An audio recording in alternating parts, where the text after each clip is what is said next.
대검이 이성윤 검사에게 중징계를 청구했습니다. 어찌 보면 문재인 정부 때 잘 나갔던 이성윤 검사, 지금은 법무연수원 연구위원이죠. 추미애 사단으로 불리기도 했습니다. 대검이 도서 출간 기념 행사 등에서 검찰 업무의 공정성을 훼손하는 발언을 했다. 외부 인사와 부적절한 교류를 해 검사 윤리 강령을 위반했다라며 징계를 법무부에 요청했습니다. 이 발언 때문이죠.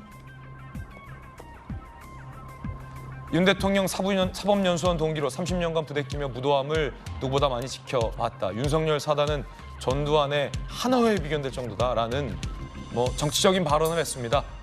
그 누구도 아닌 조국 출판 기념회에서 이 발언을 해서 대검이 징계를 법무부에 요청했습니다.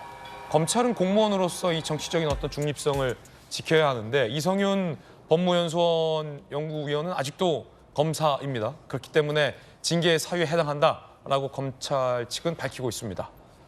김은석 변호사님 어떻게 보십니까? 징계 사유에 해당한다고 보십니까? 이성윤 전 중앙지검장, 지금은 법무연수원 연구위원과는 함께 검사 시절에 일해본 적이 있습니까? 저는 같이 근무해 본 적은 없고요. 없군요. 그냥 말씀만 이렇게 전해 들었었던 분입니다.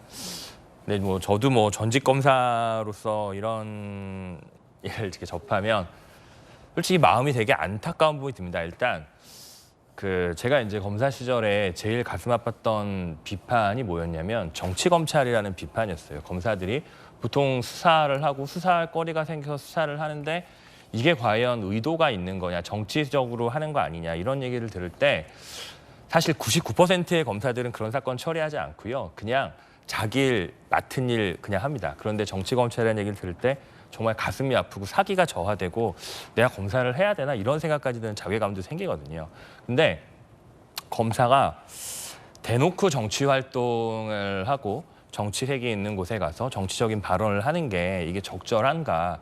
저는 이제 검사를 그만둔 사람입니다만 그냥 제가 일선에서 일하는 평검사라면 과연 우리의 선배가 검사장까지 했던 분이 고검장까지 했던 분이 가장 정치적인 곳에 가서 정말로 정치적인 발언을 하시는 게 이게 검사로서 적절한가 내지는 공무원으로서 적절한가 솔직히 이런 생각은 좀 듭니다. 아마 많은 검사님들이 그런 생각하실 것 같고요. 이거 한번 좀 생각을 해볼 일이 아닌가 이런 생각이 좀 듭니다. 그러면 이성윤 연구위원은 왜 그런다고 봅니까? 그걸 모를 사람이 아닌데.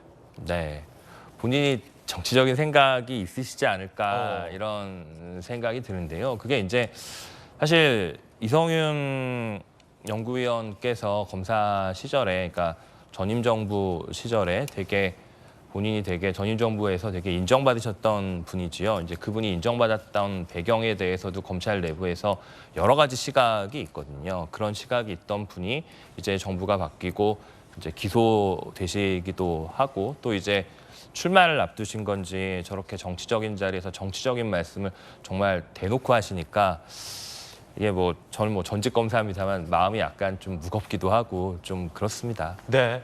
지난 정부에서 잘 나갔던 이유와 관련해서 검찰 내부에 이래저래 말이 있다. 어떤 말인지는 저도 잘 알고 국민들도 잘 아시리라 생각됩니다. 문제의 그 발언. 정치적인 장소에서 대놓고 정치적인 발언을 했다. 김은석 변호사님 그렇게 표현하셨는데 그 발언 들어보시죠. 조국 전 장관 북콘서트에 초청을 하시더라고요. 덕담을 하다 보니까 윤 전 총장은 조금 이렇게 깔 수밖에 없잖아요. 전두환의 하나회와 비견되는 윤석열 사단의 무도함에 대해서도 말씀드릴 기회를 갖겠다. 장관님들께서 검찰개혁을 추진했었고 그 검찰개혁이 성공을 했다면 이런 무도한 검찰 정권은 생기지 않았을 것이다. 저는 확신하고요. 김어준 씨 방송에 나가서도 조국 장관 출판 기념회에서 질문을 하기 때문에 깔 수밖에 없지 않느냐. 그러자 김어준 씨의 웃음소리도 인상적이었습니다. 징계 사유에 해당한다고 보십니까? 김 의원님? 검찰의 중립성을 따진다면은 징계 사유에 해당될 수 있겠죠. 이원석 총장이 출마 선언했던 포항의 누구죠? 김상민 부장검사인가요? 거기 그분에 대해서도 뭐 중징계 한다고 하는데 이제 믿는 구석이 있는 거 아니겠어요? 이분들이 전부 다. 황운하 케이스가 있잖아요. 네. 예, 사표 수리 안 됐는데도 뭐 나중에 다 재판 통해서 괜찮다 이렇게 됐으니까 아마 그 케이스를 염두에 두고 하는 것 같은데 그 정권 따라 바뀌면서 시류에 따라 이렇게 왔다 갔다 하는 거 그 검찰의 모습 정말 온당치 않죠. 그래서 윤석열 대통령이 검찰총장 그 되실 무렵에 문재인 대통령 만나가지고 그 검찰 개혁 방향에 대해서 전적으로 공감한다고 했던 그 초심을 좀 견지하면서 뭔가 개혁을 해나가야 되지 않을까 그런 생각입니다. 그렇지 않고서는 이렇게 불쑥불쑥 과거의 검찰 모습에서 보이지 않았던 것들이 이렇게 계속해서 나오는 거는 검찰로서도 불행한 일이고 국민에게도 불행한 일 아니겠습니까? 그래서 그 대통령이 그 초심을 좀 견지해 주시길 지금은 전혀 그냥 나몰라라 하고 계시는데 문 대통령과 나눴던 그 대화를 상기하면서 검찰 개혁의 방향도 좀 설정해 주시길 기대하겠습니다. 그런가 하면 서울중앙지검 형사 1부에서 전현 즉 영부인 사건을 모두 맡게 돼서 보도가 나오고 있습니다. 김정숙 여사의 2018년 인도 방문과 관련해서 굳이 영부인이 왜 갔냐 사적으로 간 거 아니냐라는 논란이 있었죠. 그때 당시에도 국고 손실이다라고 고발이 이루어져서 서울중앙지검 형사 1부에 이 사건이 배당이 됐습니다. 2018년 11월 3박 4일 인도 타지마할 등 관광지를 방문했습니다. 문재인 대통령 가지 않았죠, 당시. 그럼 공교롭게 중앙지검 형사 1부에는 김건희 여사의 명품 가방 수수 논란도 수사 중입니다.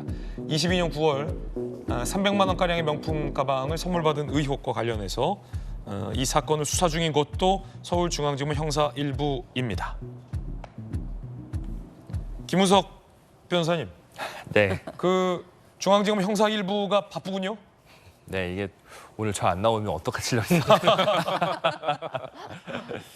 제가 검찰에 있을 때 중앙지검 형사일부 수석검사였던 시절이 있었는데 형사 1부 수사검사였군요. 예. 그러니까 서울중앙지검 형사일부라는 곳이 이게 민감하고 예민한 사건을 받아서 안정적이고 무난하고 납득할 수 있는 결론 그리고 법과 원칙에 맞는 결론을 내놓는 곳이 서울중앙지검 형사일부의 가장 큰 미션입니다. 검찰에서 이제 특별수사 사건 이런 건 당연히 이제 반부패부 이런 곳에서 하지만 약간 민감하고 예민한 정치적인 고소 사건을 맡아서 국민들이 납득하실 수 있는 결론을 내는 게 이제 형사일부의 몫인데요. 이를테면 이 두 사건. 맞습니다. 이런 게 이제 중앙지검 형사일부가 맡는 대표적인 사건입니다. 이게 이제 답도 맞아야 되는 거고요. 그 답을 내는 방식도 맞아야 되는 거고요. 이게 국민들한테 공감도 가야 되는 거거든요.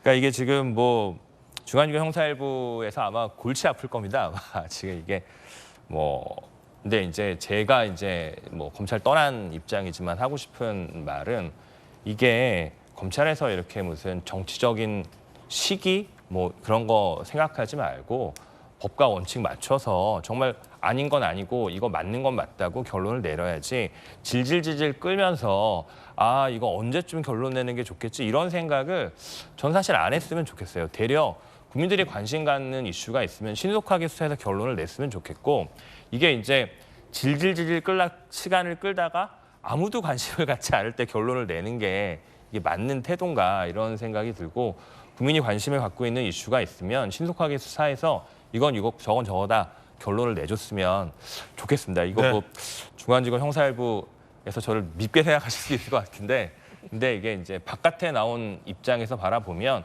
국민적인 관심이 집중된 사안이 있으면 적시에 정확한 결론을 내는 게 검찰의 역할이라고 생각합니다. 예, 뜨거운 소식 함께하고 계십니다.